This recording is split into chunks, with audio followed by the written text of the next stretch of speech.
नमस्कार. आज सकाळी शहरातील एका रहिवासी भागात अत्यंत दुर्दैवी आणि धक्कादायक घटना घडली असून संशयाच्या भोवऱ्यातून आणि भावनिक उद्रेकातून एका पतीनं पत्नीला तिच्या कथित प्रियकरासोबत पाहिल्यानंतर झालेल्या वादात प्रचंड संतापाच्या भरात टोकाचे पाऊल उचलल्याची प्राथमिक माहिती समोर आलीये. तर याआधी चॅनेलवरती नवीन असाल तर आत्ताच गुन्हेगारी जग या चॅनेलवरती सबस्क्राईब करा. शेजाऱ्यांच्या म्हणण्यानुसार दाम्पत्यामध्ये काही दिवसांपासून मतभेद होते, विश्वासभंगाच्या शंका वाढत होत्या आणि संवादाऐवजी संशय, राग व ताणतणाव यांचे सावट घरावर पसरले होते. त्या पार्श्वभूमीवर आज झालेल्या भेटीनं वादाला तीव्र रूप दिले.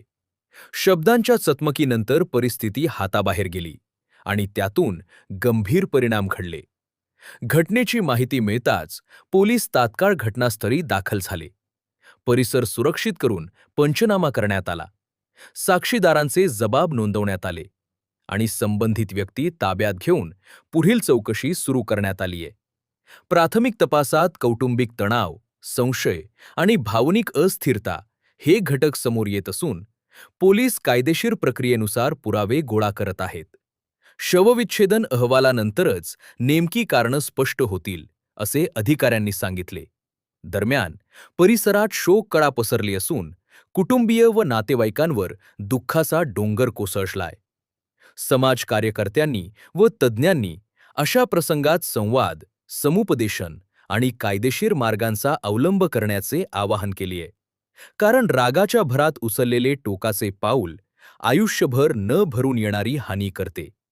नातेसंबंधातील मतभेद हाताळण्यासाठी मदत मागणं, समुपदेशन घेणं आणि शांततेनं प्रश्न सोडवणं हेच सुरक्षित मार्ग आहेत. या घटनेमुळे घरगुती तणाव, मानसिक आरोग्य आणि विश्वासभंगाच्या शंका हाताळण्याबाबत व्यापक जनजागृतीची गरज पुन्हा अधोरेखित झाली असून पोलीस तपास पूर्ण झाल्यानंतर कायदेशीर कारवाईची पुढील दिशा स्पष्ट होईल. तोपर्यंत नागरिकांनी अफवांवर विश्वास न ठेवता अधिकृत माहितीकडेच लक्ष द्यावे आणि कोणत्याही परिस्थितीत हिंसा हा उपाय नसून संवाद, कायदेशीर मदत आणि समुपदेशन हेच योग्य मार्ग आहेत, असा संदेश प्रशासन व तज्ज्ञांनी दिलाय. धन्यवाद.